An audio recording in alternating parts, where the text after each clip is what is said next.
Hello everyone, Assalamu alaikum. How are you all? I hope you are well. Welcome back to my channel in this new video. Today's video, how to insert a series of number into a table in Microsoft Publisher. So get ready started. At first, open your Publisher document. In this video, I can say insert series number onto table. Now going to the insert menu option, then click.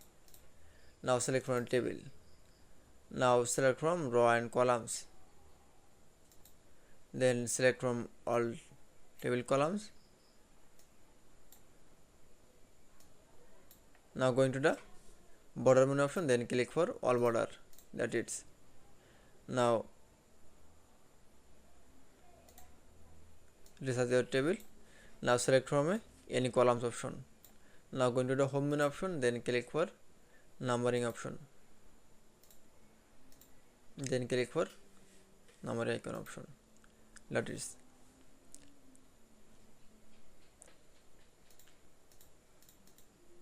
Now numbering option is font size.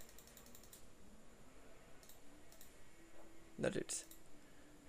Then we can say, then again column option, then select from, then click for numbering icon option, then click for numbering option.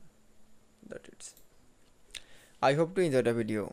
Please like, comment, share and subscribe my channel. Thanks for watching.